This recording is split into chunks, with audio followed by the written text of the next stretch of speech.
Good evening and welcome to tonight's news bulletin live from this news center of the Sultanate of Oman Television. The headlines. His Majesty Sultan Haytham bin Tariq greets the custodian of the two holy mosques, King Salman bin Abdul Aziz Al Saud of Saudi Arabia, on his country's National Day. To shed light on the process of enhancing ICV and imparting its benefits, the Oman In-Country Value Forum 2021 is held. And the Ministry of Health reports zero death of COVID-19 for the fifth consecutive day, and recovery percentage increases to more than 97%.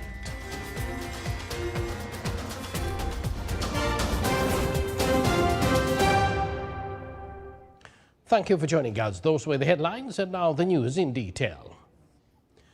His Majesty Sultan Haytham bin Tariq has sent a cabal of greetings to the custodian of the two holy mosques, King Salman bin Abdul Aziz Al Saud of Saudi Arabia, on his country's National Day. Under the theme, Empowering the Youth, Localizing Industries and Creating Opportunities, Oman In-Country Value Forum 2021 was held today in Muscat to shed light on the process of enhancing ICV and imparting its benefits across all development sectors. More details in this report. Aiming to pursue the process of enhancing in-country value and impart its benefits to all development sectors, Oman In-Country Value Forum 2021 shed light on empowering the youth, localizing industries and creating opportunities. Definitely, it's a very important topic, and it's the topic for the moment. We need to maintain as much wealth as we can inside Oman, inside the border, and the new contracting and tendering laws, in fact the new contracts will be designed so that higher weightage is for in-country value. And we see that in-country value is much more important than CSR. By itself, in-country value is a corporate social responsibility, but it extends in its value much more deeper than charities or grants or donations. On the sidelines of the forum, PDO signed agreements with 7 contractors to upskill and employ more than 100 Omanis in a variety of positions within the engineering and IT disciplines. PDO also signed a memorandum of cooperation with the Oman Society of Petroleum Services (OPAL) to support in implementing the training program. Today we have signed 7 agreements with 7 different contractors working with PDO, and the main purpose of these agreements is basically to enhance the capabilities of the Omanis working in these contracts, and also kind of like improve their career prospects in the future through training programs that are offered through our contractors with these programs.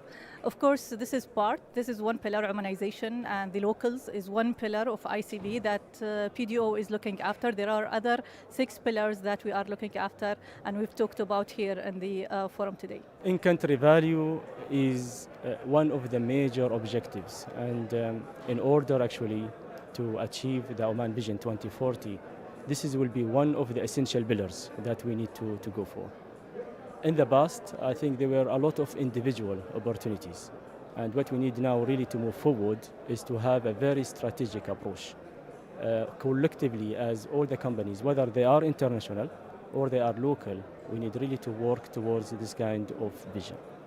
It is worth mentioning that the volume of growth achieved in the in-country added value programs in the industrial sector in the Sultanate increased from 2.7 billion Oman Riyals to 3.1 billion Oman Riyals at constant prices between 2017 and 2019, while the contribution of the non-petrochemical subsectors in manufacturing reached about 38%. Empowering cadres, localizing industries and creating opportunities, 3 key accelerators towards maximizing the economic added value of projects in all sectors and enhancing the sustainable productivity in the national economy. Salih Abu Khalfan al-Rahbi, Sultanate of Oman Television, Muscat. Thank you, Saleh. His Excellency Abdus Salam Al Murshidi, Chairman of Oman Investment Authority, affirmed that new government companies will be established only in case there is lucrative economic feasibility and financial sustainability. He also added that financial sustainability is the basic pillar in establishing the company or not.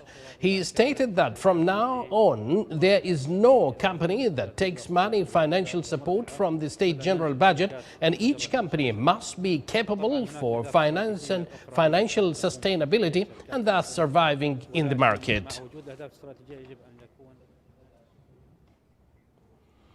Their Excellencies Ministers of Housing at Gulf Cooperation Council countries during their 19th meeting at the Kingdom of Bahrain reviewed impacts of COVID-19 pandemic and the efforts of the Ministries of Housing at GCC countries and their future plans to combat the epidemic. The meeting discussed strategy of joint housing work and follow up the implementation of initiatives and projects enlisted in joint housing work merge.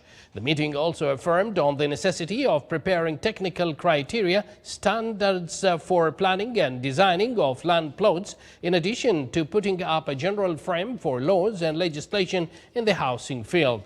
The Sultanate delegation to the meeting was chaired by His Excellency Dr. Khalfan bin Saeed Al-Shuaili, Minister of Housing and Urban Planning.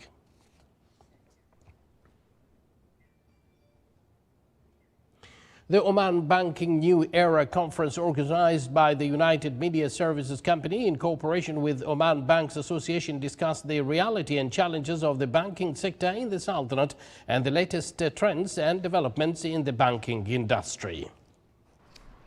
The opening of the conference was sponsored by His Excellency Tahir bin Salim Al Amri, CEO of the Central Bank of Oman, who spoke about the success of the bank's digital transformation and the continuity of banking work during the COVID-19 pandemic and the expansion of the use of digital channels in the remote work experience that imposed many restrictions.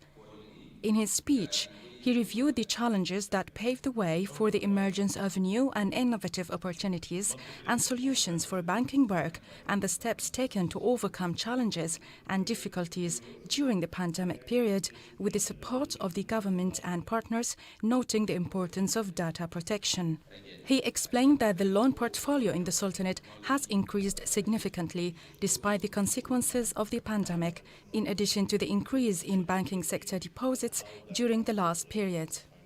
The conference today is all about digital transformation. It's about how we're seeing the market shape up, how things are changing, being driven by customer demand, and how banks and financial institutions are responding to those customer needs. So it's a super exciting day, a really stimulating conversation taking place inside there about how do we make things better for customers, how do we encourage customers to utilize and benefit from digital services. So I think it's been a very exciting day, a really constructive conversation between the regulators, between those key players in the marketplace. Very, very exciting. The conference included various working papers on changing the interface of financial services due to changing market dynamics and the push towards digital transformation to suit the growing needs of the public, business sustainability, financial inclusion, high-performance computing and artificial intelligence as services for banks and financial technologies, reconsidering the future of Islamic banking services and the digitization of payments in the Sultanate, in addition to other work papers. On the sidelines of the conference, a number of banking institutions in the Sultanate were honored for their work and electronic services provided to the public. The Minister of Health reported 0 deaths for the 5th consecutive day, with 22 new COVID-19 cases and 388 recoveries. The Minister also reported that the total number of COVID-19 cases registered in the Sultanate reached 303,512, while the total number of deaths reached 4,093. The total recovered cases reached 294,742. The Ministry indicated that the total number of inpatients reached 46, of which 23 are in intensive care units. The cadet officers around at Sultan Qaboos Military College at Royal Army of Oman executed a practical demonstration for the final exercise Shield 26. at the training fields of Royal Army of Oman. Various support divisions at Royal Army of Oman took part in the event in addition to support of engineering services at the Ministry of Defense. It was presided over by Major General Matar bin Salim al-Balushi, Commander of Royal Army of Oman. It aimed at raising the combat capability of the personnel of Royal Army of Oman and part of the training program of cadet officers. Small and Medium Enterprises Development Authority and Oman Dry Dock Company signed a cooperation program to establish a specialized incubator for the logistics sector and supply service chains of special economic and free zones. The agreement aims to support and develop new small and medium projects, empower entrepreneurs and enhance their role in developing activities in special economic and free zones in the Sultanate through providing technical and administrative support to achieve growth and overcome challenges facing them. The initiative also will contribute in providing competitive logistics services based on innovation.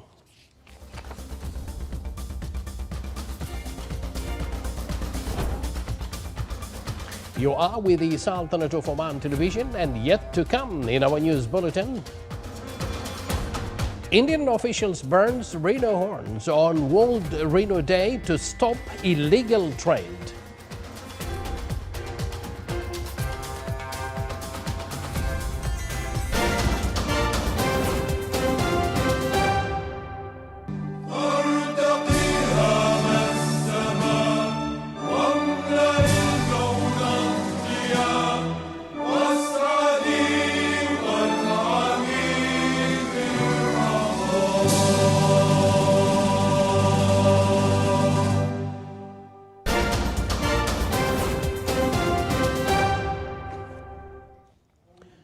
Once again, welcome to the Sultanate of Oman television. China's President Xi Jinping told the United Nations that his country will stop funding coal-fired power plants abroad and pledged to increase support for green and low-carbon energy. Xi said via recorded video message yesterday that China will step up support for other developing countries in developing green and low-carbon energy and will not build new coal-fired power projects abroad. The statement came hours after U.S. President Joe Biden announced a plan to double financial aid to poorer nations to $11.4 billion by 2024, so those countries could switch to cleaner energy and cope with global warming's worsening impacts. That puts rich nations close to within reach of its long-promised but not realized goal of $100 billion a year in climate help for developing nations. From 2013 to 2019, data showed that China was financing 13% of coal-fired power capacity built outside China. Witnesses said attackers struck Taliban vehicles in eastern Afghanistan, killing at least 2 fighters and 3 civilians in the latest violence since the group's takeover of the country in mid-August. In one attack, gunmen opened fire today on a Taliban vehicle at a local gas station in the provincial capital of Jalalabad, killing 2 fighters and a gas station attendant. A child was also killed. Another child was killed and 2 Taliban were wounded in a separate attack. A bombing of another vehicle, another bombing of a Taliban vehicle in Jalalabad also wounded a person nearby.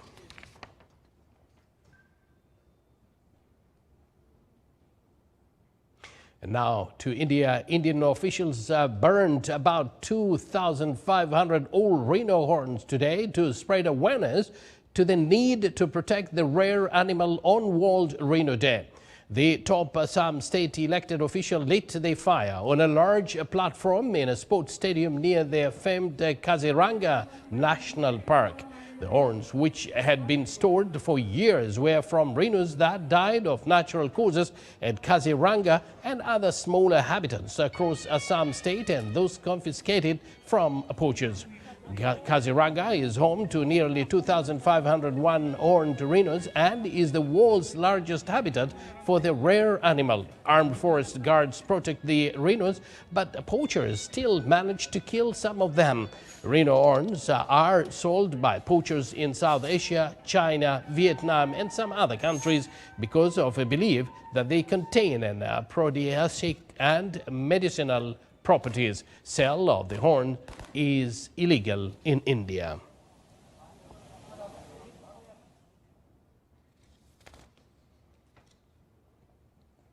A wall of lava up to 12 meters high bore down on a Spanish island village today as residents scrambled to save what they could before the molten rock swallowed up their homes following a volcanic eruption. The lava still spewing from last Sunday's eruption in the Canary Islands of northwest Africa advanced slowly down hillsides to the coast, where Todoku was the last village between the molten rock and the Atlantic Ocean.